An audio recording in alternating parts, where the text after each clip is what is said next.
आज का ये एपिसोड शुरू करने से पहले एक छोटी सी बात। क्या आप भी अपना पॉडकास्ट बनाने की सोच रहे हैं? तो एंकर ट्राई कीजिए। ये पॉडकास्ट बनाने का सबसे आसान तरीका है। नंबर 1, ये फ्री है।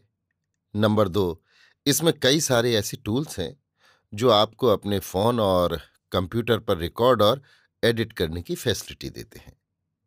नंबर 3, आप अपने पॉडकास्ट को डिस्ट्रीब्यूट भी कर सकते हैं, जिससे इसे स्पॉटिफाई और दूसरे प्लेटफॉर्म पर सुना जा सके।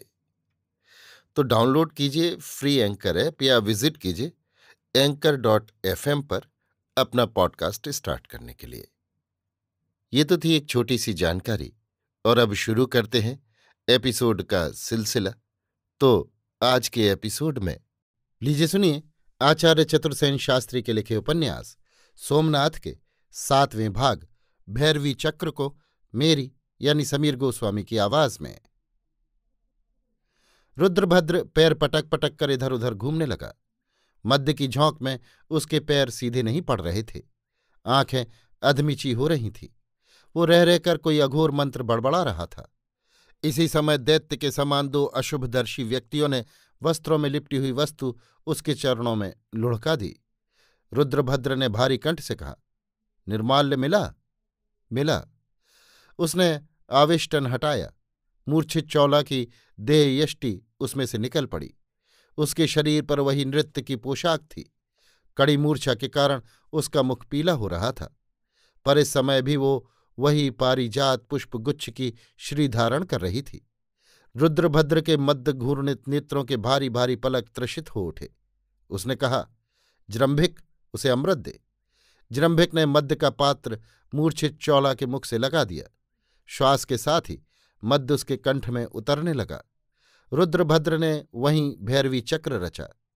भैरवी चक्र पर चौला की बेसुध देह रखी गई। फिर उसने उसके निकट ही आसीन होकर आज्ञा दी, पूजन विधि संपन्न करो। अब चौला को नग्न कर दिया गया। उसके विविध अंगों का पूजन मार्जन होने लगा। बीच बीच में मद्य भी उसके मुख में डाली जाने लगी। रुद्रभद्र तंत्रक्रिया संपन्न करने लगा। संकेत होने पर कपाट खोल दिए गए। सब साधक साधिकाएं कक्ष में घुस आईं। सब दिगंबर नग्न थे। सबके हाथ में मद्य पात्र थे। एक एक स्त्री और एक एक पुरुष मिथुन मुद्रा से विशेष पद्धति पर मंत्र पाठ करता हुआ चौला की नग्न मूर्छित देह को चारों ओर से घेर कर नृत्य करने और मद्य पीने लगा। बहुत लोग पीते पीते वमन करने लगे।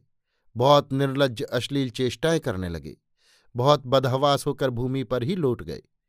उसी समय चौला की मूर्छा टूटी। अपने सम्मुख अकल्पित अतर्कित ये भयानक दृश्य देखकर उसके मुख से चीख निकल गई। मूर्छा और मद्य के प्रभाव से उसकी चेतना विकृत हो रही थी। फिर भी उसने अपने नग्न शरीर को देख लज्जा से अंग समेट लिए। परित्राण पाने के लिए वो इधर उधर देखने लगी। चारों ओर निर्लज्ज नग्न स्त्री पुरुष मिथुन योग से उसके चारों ओर घूम घूम कर कवच पाठ कर रहे थे। रुद्रभद्र मुद्रा योग में सम्मुख आसीन था।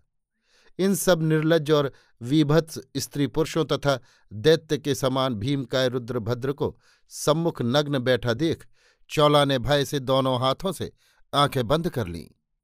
खंभे में बंधा हुआ युवक यद्यपि गहरे नशे में था, परंतु अपने लाए निर्माल्य की विपत्ति देख उसने छूटने को बहुत हाथ पैर मारे, परंतु वो बंधन नहीं तोड़ सका। सोमा बार बार मद्य पीकर खिलखिलाकर हंसने और मद्य पात्र उसके मुंह के पास ले जाने लगी, परंतु उसने फिर मद्य नहीं पी। आवेग से उसके मस्तिष्क और कंठ की नसें तनने लगीं। हठात युवक चिल्ला उठा, जय स्वरूप, जय सर्वज्ञ, जय ध्यो, जय गुरुदेव। उन्मत्त जनों ने देखा, गंग सर्वज्ञ तेजी से बढ़े हुए भीतर आ रहे हैं। उनके पीछे नंगी तलवार हाथ में लिए भीमदेव हैं। जो जहां था स्तब्ध रह गया।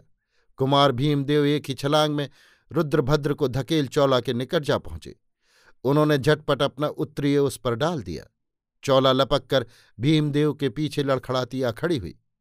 रुद्रभद्र ने पास रखा भारी त्रिशूल उठाकर कुमार भीमदेव पर प्रहार किया। गंग सर्वज्ञ युवक की पुकार सुन उसे बंधन मुक्त करने में उलझ गए थे। अब उन्होंने कड़क कर कहा, खबरदार भद्र। और दूसरे ही क्षण युवक ने उछलकर उसका गला धर दबाया। रुद्रभद्र में असीम बल था। वो प्राणपण से युवक से भिड़ गया। कभी युवक और कभी रुद्रभद्र नीचे ऊपर होने लगे। इस बीच में सब उपासक भाग गए। भीमदेव ने युवक को रुद्रभद्र से उलझता छोड़ चौला के वस्त्रों की व्यवस्था की। अंत में रुद्रभद्र को लात घूसों से अच्छी तरह रौंदकर युवक ने उसे सीढ़ियों से नीचे धकेल दिया। मार और नशे से अचेत होकर रुद्रभद्र टूटे खंभे के समान भूमि पर पड़ा रहा। गंग ने मंदिर के पट बंद कर दिए और सब कोई मंदिर त्याग कर बाहर चले जाओ, ये आदेश दिया।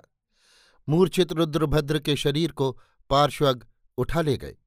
आगे गुरुदेव, बीच में चौला, पीछे भीमदेव, उनके पीछे वो युवक, सब उसी गुप्त मार्ग की राह महालय में लौट आए।